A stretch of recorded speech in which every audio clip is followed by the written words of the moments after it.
Fala meu consagrada, tudo bem?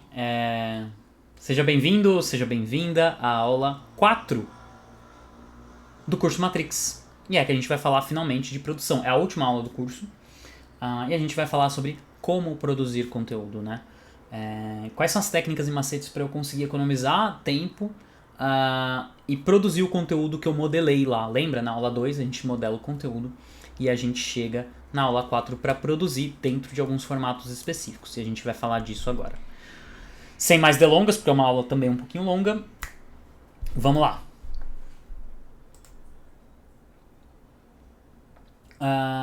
Então, produção. A gente tem o método industrial e o método personalizado, e a gente vai usar aqui o método de fato personalizado para falar de produção. A gente não vai falar de produção no método industrial, porque eu acho que não cabe para a maioria dos escritores independentes. A gente vai falar de um trio de habilidades super importantes para você como escritor e como produtor de conteúdo digital na internet, que são criatividade, copywriting e organização. E eu vou dar no final alguns hacks de produção de conteúdo em texto, imagem, né, design, vídeo e áudio. Vamos lá? Então, algumas lições sobre produzir, tá? Produzir é insistência. Por isso que eu recomendo para vocês o método baseado em testes consistentes de produção de conteúdo. Então, além de você ser consistente, você precisa ser persistente. O que é isso? Seu conteúdo vai dar errado. Vai ter dias que, vai dar merda. Você tem que olhar para aquilo como uma forma de aprender. E é isso que a gente fala nesse slide aqui. Produzir conteúdo é como exercitar um músculo. Quanto mais você produz, mais você aprende. Você vai produzindo, você vai aprendendo a editar conteúdo, deixar ele mais condensado, mais sintetizado quando você precisa. Você vai aprender a expandir conteúdo quando você precisa. Você vai aprender como direcionar melhor para sua persona. Então, é muito de você encarar também o aprendizado. E eu sei que às vezes muita gente não tem paciência. Eu não tenho tempo para ficar aprendendo. Mas quanto mais você aprende, mais você ganha níveis de excelência. Então, quero muito deixar esse recado para você nesse módulo, nessa aula de produção de conteúdo. Produzir é aprender. Então, toma isso como lição. Quanto mais você produz, mais você aprende. É hábito. Outro motivo de eu recomendar um método personalizado é que se você enfrenta jornadas duplas, você vai ter muito pouco tempo para produzir. Então você vai começar a entender que você vai precisar de algumas horas do seu dia que vão ser dedicadas à produção de conteúdo. E aí você vai criar um hábito de fazer isso. E quando você cria o hábito, fica mais fácil de você voltar para aquele hábito no dia seguinte. E o mais importante, produzir conteúdo deve ser divertido. O que eu quero dizer com isso? Vai ter uma hora que você vai pirar. Né? Você vai falar assim, cara, fodeu, eu não tô conseguindo, não tô me divertindo. E eu não sei se vocês viram aquele meme. Meme não. Foi um carrossel assim que viralizou sobre soltar o copo. Né? Tipo, às vezes tá muito pesado, às vezes eu não tô com tempo, às vezes eu não tô nem a fim de fazer conteúdo naquele dia. E aí você fica com aquela coisa de, mas eu preciso produzir todo dia e tudo mais. Nessa hora, cara, você tem que lembrar que todo mundo tem problema. E aí você vai entrar naquela onda de, putz, eu preciso concorrer, se eu não produzir conteúdo, o outro vai produzir, eu vou ficar pra trás. Larga a mão. Larga a mão porque você não tá se divertindo mais. Se você não tá se divertindo mais, não tá fazendo sentido. Deixa quieto, deixa esfriar. Quando você estiver bem, aí você vai lá produzir de novo. Tem que ser sobre você se divertir. Produzir conteúdo é muito divertido, mas quando vira uma obrigação, vira um saco. E as 3 habilidades que eu te falei. Criatividade.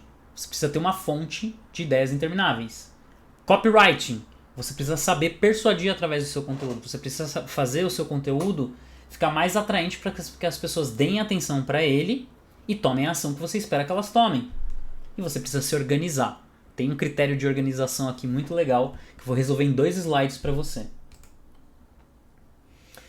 Criatividade. Então, como é que eu trabalho a minha criatividade? Tá fácil, né? Eu já dei todos os elementos para você manter o seu fluxo de ideias rolando. Então você vai modelar conteúdo, você tem uma planilha de temas, você tem um mapa de jornada do leitor, como o glorioso Troy Bolton está mostrando pra gente aqui. Acho que o segredo de ter uma fonte de ideias farta já foi dado. Então, assim, é ali que você vai trabalhar a sua criatividade. É ali que você vai jogar a sua criatividade pra fora e vai mostrar que... desculpa, não é jogar pra fora, mas você vai documentar, você vai arquivar a sua criatividade numa planilha, e a partir dessa planilha você vai conseguir fazer o conteúdo necessário. Copywriting. Vamos agora falar de fato disso. Vou até ler o slide. Muita gente vira o olho para termos em inglês, especialmente copywriting. O negócio vira um pesadelo e, meu Deus, o que é esse pesadelo aqui escrito? Credo, que horrível. Depois eu vou mudar, tá? No slide animado vai estar certinho. Vira um pesadelo quando a palavra persuasão entra em cena. Por quê? Porque persuasão parece que eu estou enganando as pessoas, né? Nossa, eu vou persuadir a pessoa, como eu sou um filho da puta. E persuasão, na verdade, é uma habilidade ética. Contanto que eu seja transparente na relação com a pessoa que eu estou persuadindo, tá tudo bem. Porque ela tá se disponível. Quando a gente usa o marketing de permissão, isso resolve esse problema ético. Porque ela fala assim, ó, eu estou disponível para que você mostre o que você tem para me mostrar.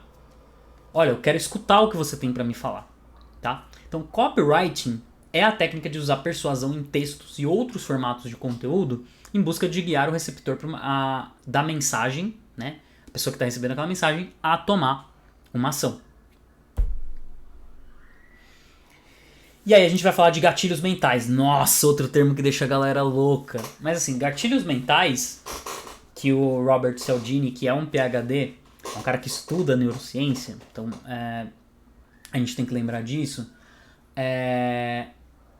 ele bebe de fontes antigas, ele bebe do Aristóteles. Gatilho mental é uma coisa que o Aristóteles estudou, né? Como é que eu ativo certos gatilhos emocionais e mentais nas pessoas, né? Quais são esses gatilhos? Então, assim, não é uma coisa do mal de marqueteiro, de empreendedor buchiteiro. Gatilho mental é uma coisa que de fato funciona. E como é que eu faço para ser ético com esses gatilhos mentais, né? Tem 6 gatilhos que o Cialdini fala, e aí eu vou explicar para vocês como é que eu usei esses 6 gatilhos.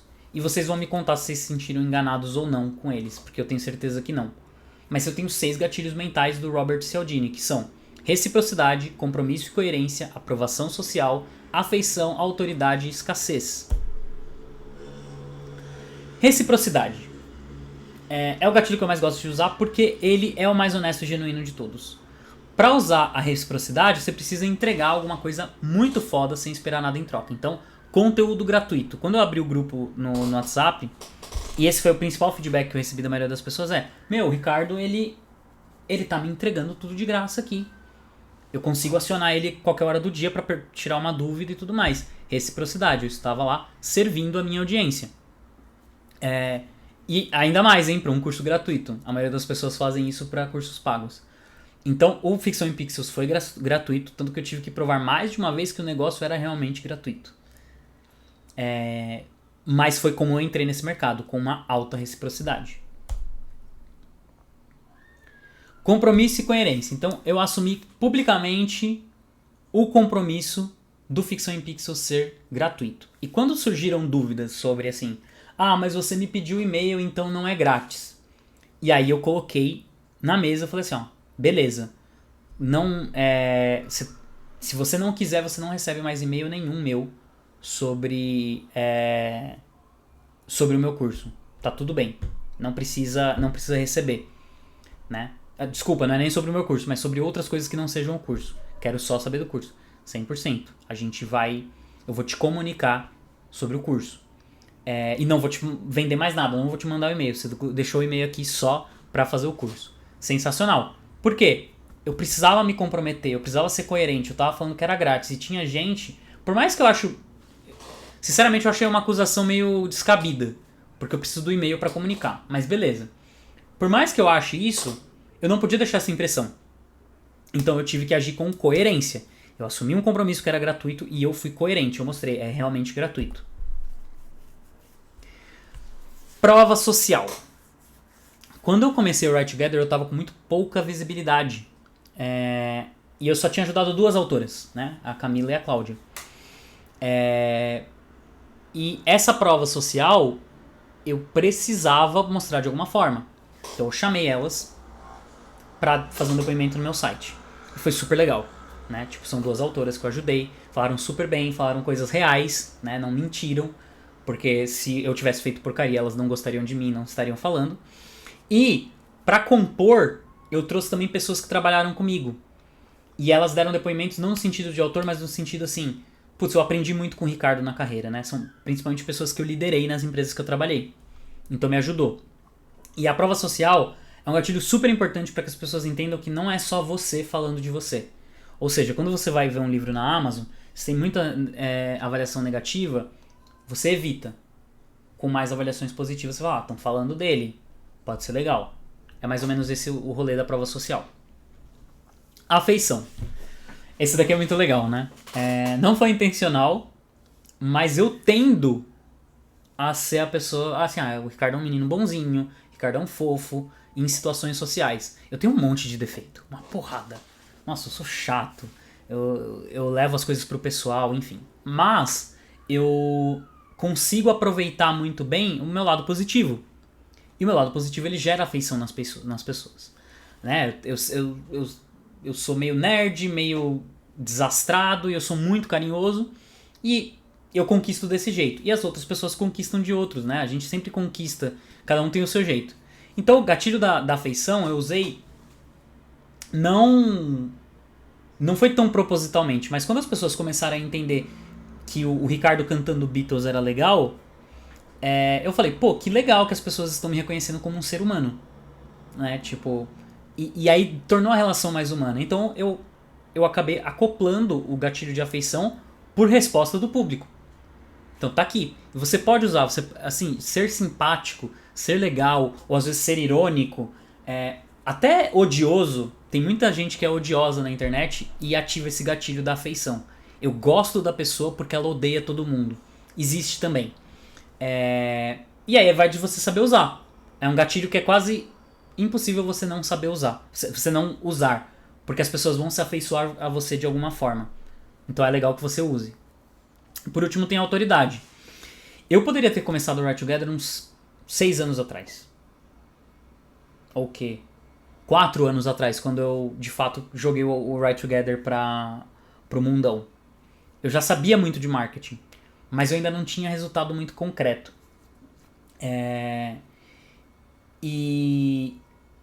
E aí eu falei, não, eu preciso juntar mais alguns resultados. Eu trabalhei em algumas empresas e eu fiz uns resultados super legais que eu consigo comprovar, que você pode perguntar pra qualquer pessoa que trabalhou comigo. Falei, então eu acho que eu tô pronto, porque agora eu posso falar que eu sei fazer o que eu sei fazer. Só que é um perigo, porque hoje você falar assim, ó, essas informações que estão aqui, ó, só pelo site pode ser tudo mentira. Vamos ser sinceros, isso aqui pode ser tudo mentira. Você não tem como acreditar, você está confiando em mim. E eu sei, e eu tenho total consciência de que eu realmente fiz essas coisas. Mas é por causa disso, assim, muita gente é enganada por esse gatilho de autoridade. Eu fiz tanto de resultado e tal, não sei o quê. E o que me ajudou nesse gatilho foi, eu realmente sei que eu fiz. Então agora eu posso ir pro próximo lado. Só que é uma linha tênue. Porque às vezes você já domina um assunto, você sabe do que falar. E aí você fica pensando, mas todo mundo falou disso. Mas eu não sou tão bom assim. Cara, tem milhões de pessoas melhores em marketing que eu. Várias, assim. Tem várias pessoas que eu admiro muito. Marketing de conteúdo, enfim. Só que eu peguei e falei assim, não, eu vou falar com um público nichado. Então eu escolhi um caminho em que eu ia ter pouca competição para falar com o escritor. E eu tenho autoridade suficiente para falar do que eu falo. Mas, ao mesmo tempo, eu não poderia ficar tanto assim, mas será que eu não sou o melhor do Brasil, então eu não posso falar? Cara, pelo amor de Deus. Teve algumas pessoas que vieram me falar isso, eu acho que todo mundo já fala do que eu faço. Gente, é o jeito que você empacota coisa. E aí tem a síndrome do impostor. Então, você não pode ser desonesto na autoridade, mas ao mesmo tempo você precisa confiar no seu taco. é difícil juntar essas duas peças. Escassez. Outro gatilho que, se a gente usa do jeito errado, dá ruim. Dá muito ruim. Vamos voltar lá. Basicamente assim, gente. Vou mostrar como é que eu usei isso no Write Together. Eu comecei a fazer, eu não ia fazer um lançamento com escassez. E aí eu comecei a perceber que tinha muita gente que perdia o interesse, né? Um monte de gente se inscreveu no curso. E um monte de gente perdia o interesse, sabe por quê? Porque o curso era gratuito. E porque ia demorar e ninguém tava dando atenção. Eu falei, peraí, o próprio público tá falando pra mim que eles precisam de um incentivo. Qual que foi o incentivo que eu criei? Eu fechei as inscrições da primeira turma gratuita. Eu não tive outra coisa pra fazer, porque senão assim, as pessoas iam se desinteressar. Foram 1.600 inscritos na pré-inscrição para 500 mais ou menos que de fato entraram na plataforma. Então, assim, não teve jeito, eu tive que usar a escassez, eu tive que falar assim, ó, vai acabar as vagas. Vão acabar as vagas. As vagas acabaram de fato. Eu tive que fazer. Teve uma pessoa que me pediu esses dias pra entrar e eu falei, não, você perdeu a entrada. E isso já me ensinou uma lição na próxima. A escassez não é uma coisa desonesta. É mais um motivo pra você criar interesse pra pessoa, pra ela entender que aquilo tem tempo. Né? A atenção das pessoas está realmente muito tomada. Se eu ficasse deixando o negócio aberto, eu ia ter um puta trabalho para fazer suporte depois e tudo mais. Então a gente precisa usar. É muito legal você usar a escassez em alguns casos, e eu acredito que para escritores pode ser muito legal. A própria gratuidade da Amazon, ela mexe com um pouco de escassez. Como que a gente pode fazer isso para o nosso universo, né? E beleza. Finalizados os gatilhos mentais, vamos falar aqui de organização. Vou falar isso em 2 slides muito rápido. A primeira forma que eu tenho para organizar o meu conteúdo é uma lista de tarefas. E eu acho que de fato a melhor forma que você vai usar para se organizar. Por quê? Porque... Olha a moto passando. Tá, desculpa aí, amigo. Beleza. As listas de tarefas, elas são, pra mim, a melhor forma, principalmente no método personalizado de produção, porque se você for usar outros métodos, você tem que se organizar para se organizar. Eu acho um absurdo. Pra quem é procrastinador, é horrível. Então eu gosto de usar a lista de tarefas porque ela é muito objetiva. Um dia anterior, todos os dias, na verdade, à noite, eu monto a minha lista de tarefas, tanto para o Write Together quanto para a empresa que eu trabalho. Eu monto e aí eu vou matando as tarefas no dia seguinte. Acabou. É o jeito mais rápido e de você não perder tempo também com organização. Então aqui, ó, essa daqui é uma lista de tarefas antiga do Write Together. Eu tinha um monte de tarefa, eu ia lembrando e colocando. E aí eu ia priorizando. No Google Keep, que é a ferramenta que eu uso para fazer isso daqui, eu ia até organizando, vou dar prioridade para tal tarefa primeiro. Muito simples. Se você está numa jornada solo, não tem por que você ficar pensando em outros formatos de organização. Mas se você está trabalhando em equipe ou você é uma pessoa realmente muito organizada, eu sugiro você usar a metodologia de Kanban. Que você tem diferentes colunas e você vai arrastando as tarefas entre essas colunas para ver quando que você termina essa tarefa. Então assim, na empresa lá que eu trabalho, a gente usa briefing, então a pessoa responsável, quando a tarefa está nessa coluna, a pessoa responsável está fazendo aquilo, aí ela passa por uma aprovação, por uma revisão e depois ela termina. Aqui é necessário, porque eu tenho etapas de aprovação, eu preciso mandar para alguém aprovar, depois eu preciso mandar para alguém revisar. Então isso daqui é legal de usar. E aí eu crio aqui a tarefa, posso colocar descrição e tudo mais e vou arrastando. Mas percebe como isso para você, quando você está numa jornada solo, não vale a pena? Para que eu vou criar um monte de coluna dessa para fazer isso? Eu preciso fazer a tarefa. Eu preciso fazer o que eu preciso fazer para entregar. Mas se você quiser usar o Kanban, você tem o Trello e o Asana, são 2 ferramentinhas muito legais para você se organizar.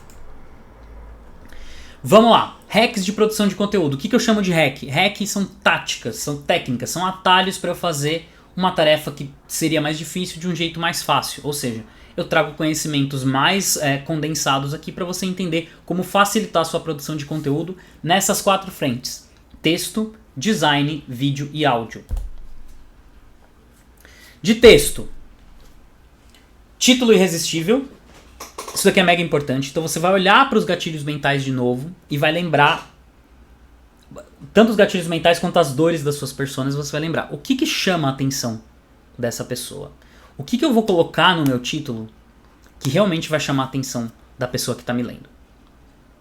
Títulos irresistíveis. Títulos que chamam a atenção. Por quê? A atenção das pessoas está escassa. 3 segundos e meio, lembra na internet? Se eu estou concorrendo com essa atenção, meu título tem que falar com aquela persona de um jeito muito forte. Senão eu estou perdendo tempo. Então eu tenho que chamar a atenção via título. É a primeira coisa que ela vai lhe dar.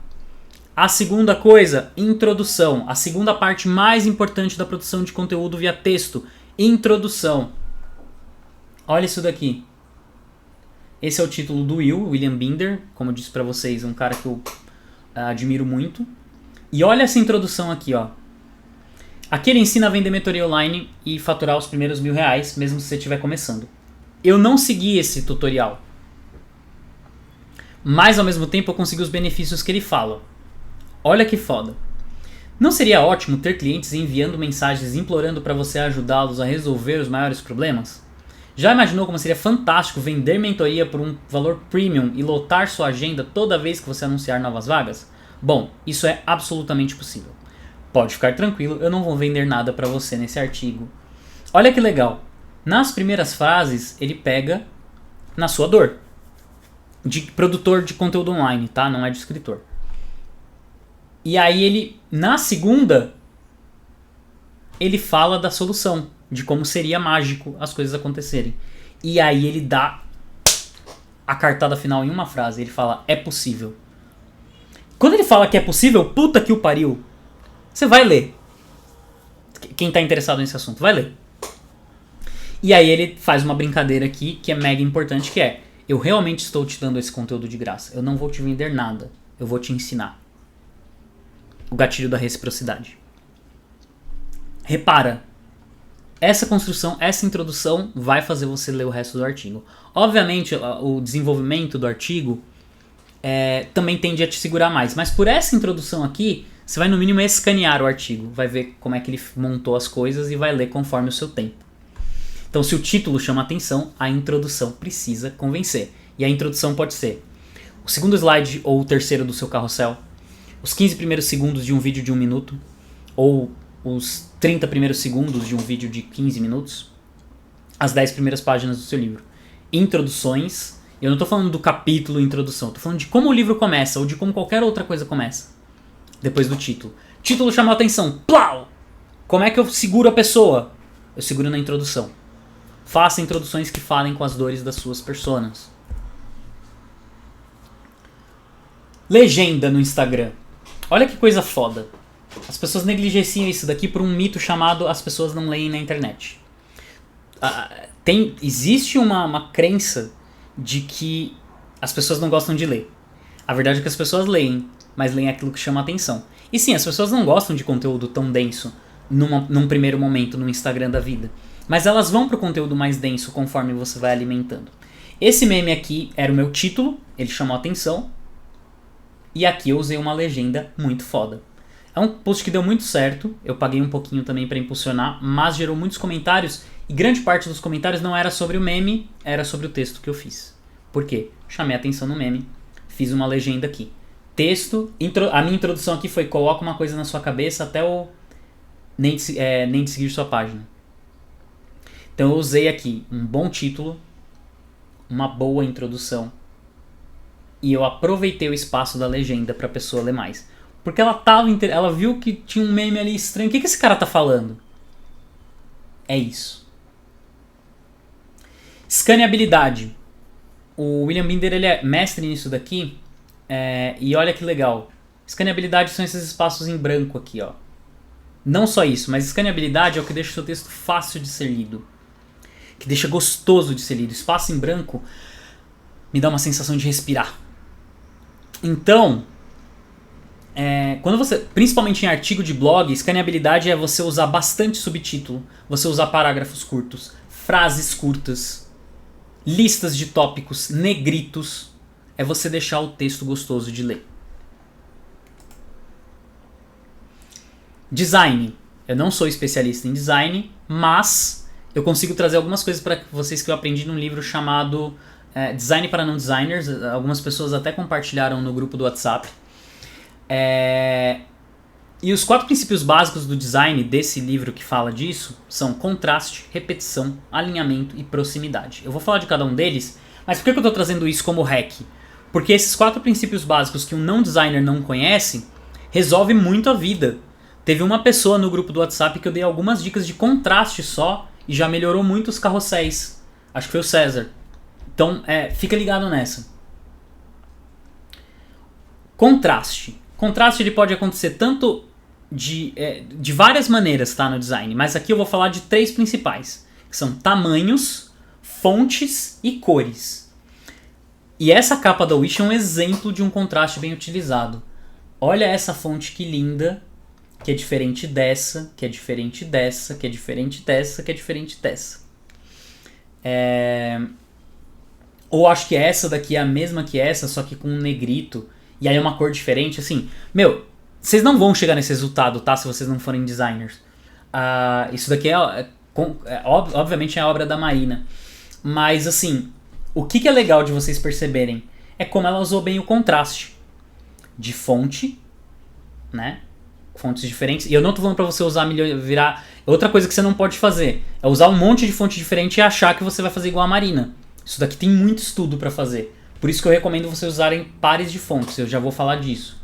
Mas o que você pode perceber é como é que ela usou o contraste do verde com esse amarelinho mais pastel aqui, ó. E o preto. Mesma coisa, ela usou várias cores. Eu normalmente gosto de usar contraste em 2 cores. Olha esse slide aqui, ó. Contraste, preto e amarelo. Acabou. Mais simples, nós não somos designers, a gente tem que fazer um negócio funcional, não um negócio ultra profissional. A não ser que você queira pagar um designer para isso, eu acho mais difícil. Repetição é quando eu repito elementos de forma ordenada. E aqui o melhor exemplo é para isso. É do Google. Ó, olha como é que é organizadinho o design do Google. É muito gostoso de ver. O título sempre na mesma cor, a descrição ela tem o mesmo número de caracteres, o link está aqui em cima. Eu repeti os elementos. Eu já sei de qual domínio que é, ó. Repetição de elemento é um negócio mega importante. E eu não estou falando para você repetir a mesma palavra várias vezes. É você fazer uma repetição de elementos. Exemplo, eu vou te dar um exemplo aqui, ó. Essa linha preta e essa linha do final aqui, ó. Nesse slide. Eu usei repetição. Tá. Alinhamento. Olha esse slide e o slide anterior. Eu alinhei esse cara aqui, ó. Está alinhadinho. Aqui, olha esse alinhamento aqui. Tá no meio, tá errado até. Isso daqui deveria estar um pouco mais pra esquerda. Mas olha como é que eu fiz no meu site. Eu coloquei minha foto e alinhei esse texto à esquerda da minha foto. Acho que foi pro Danilo do grupo, do aluno, que eu dei um toque sobre alinhamento em um dos carrosséis dele e ficou bem legal. Alinhamento. Outro princípio mega importante do design.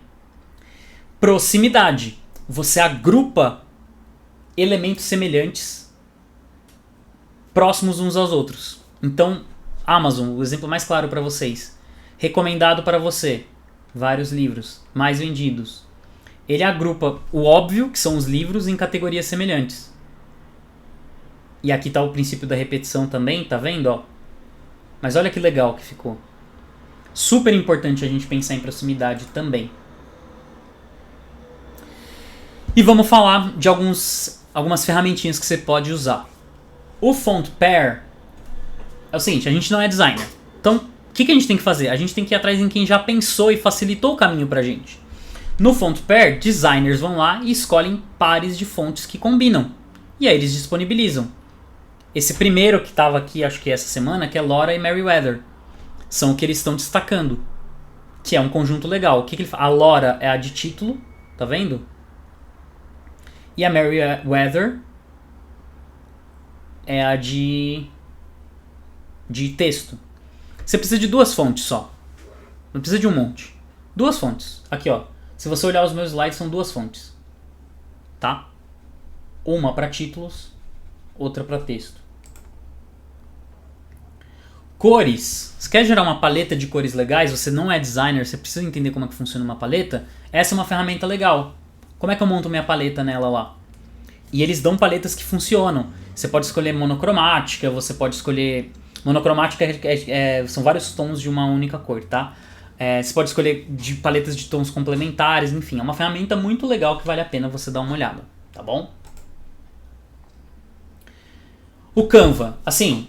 Sabe por que eu defendo o Canva? Porque ele é a principal ferramenta de design para quem não é designer. Os recursos são incríveis, eles têm uma porrada de... Eles têm um banco de foto, um banco de vídeos, eles conseguem fazer animação, eles têm um monte de template se você não tiver ideia para fazer. Assim, eu acho fantástico o Canva. Eu modelo meus carrosséis todos a partir do Canva. Eu vou atrás de quem fez e eu faço do meu jeitinho aqui no Canva, ó. E ele organiza tudo bonitinho. Eu acho esse cara do caralho. Hacks de áudio e vídeo. Vamos lá dar uma olhada aqui. Então, poxa, você precisa fazer uma legenda legal pro seu vídeo. E você precisa fazer um título para chamar a atenção. Você precisa criar legendas e criar títulos. Poucas pessoas vão parar para ouvir você no vídeo no Instagram ou no Facebook. Então você tem que ter a legenda, você tem que ter o título para chamar a atenção. O que eu uso? Desculpa. Então, isso daqui é o principal de vídeo, tá? Você tem que ter um título, você tem que ter uma legenda, tem gente que coloca até barra de progresso para ver o quanto que a pessoa vai ter que se comprometer com aquele vídeo. Então, o hack aqui é use legendas e títulos dos seus vídeos. Assim, básico, as pessoas não param para ouvir. A não ser que, tipo, em geral vai ser esse gatilho, tá? Não quero ser preconceituoso de novo, mas essa é a verdade. Se te acharam bonito na câmera, aí, deixa eu ver como é que é a voz dessa pessoa. É isso. De resto, ela não tá interessada em ouvir sua voz. Ou a pessoa já te conhece, fala assim, como é que é a voz desse fulano aqui? Por isso que você tem que apostar na legenda. Vídeos curtos versus vídeos longos. Você tem que entender quais são os objetivos diferentes. No YouTube e no IGTV, é legal você ter vídeo com mais de 10 minutos. Porque essa é a proposta. Você parar ali pra ver tipo um programa de TV. É isso.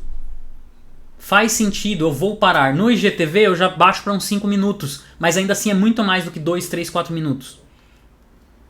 Não é muito mais que 4 minutos. Você entendeu?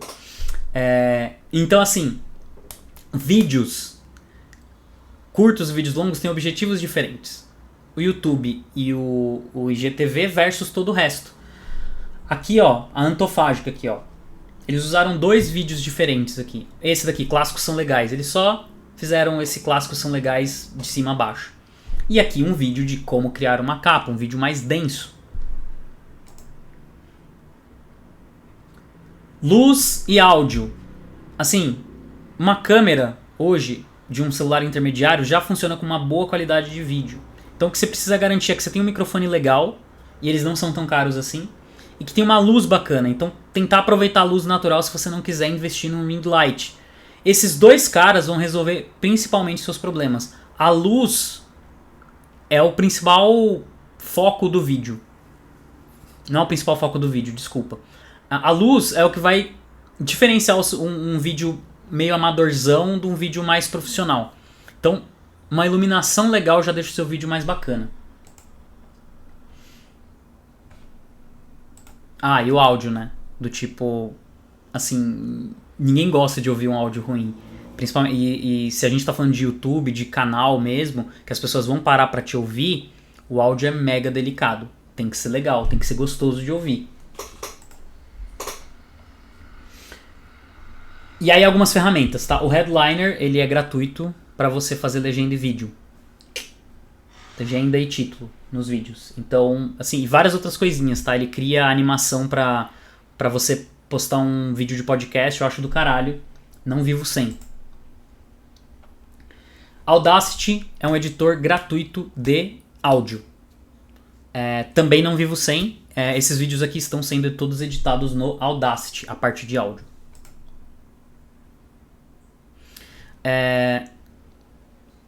Aqui é o OBS Studio, tá?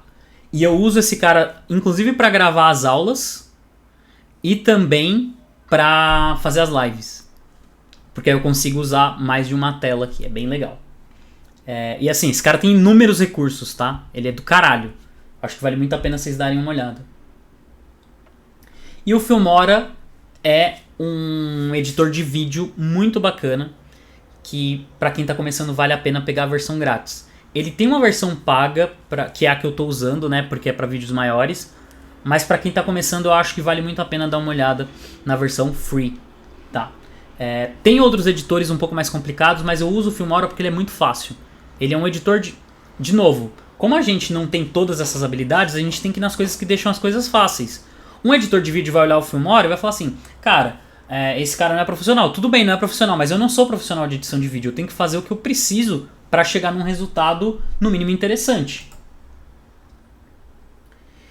E uma coisa que vocês têm que lembrar para eu finalizar esse módulo. As ferramentas são excelentes parceiras, mas o seu toque é o mais importante.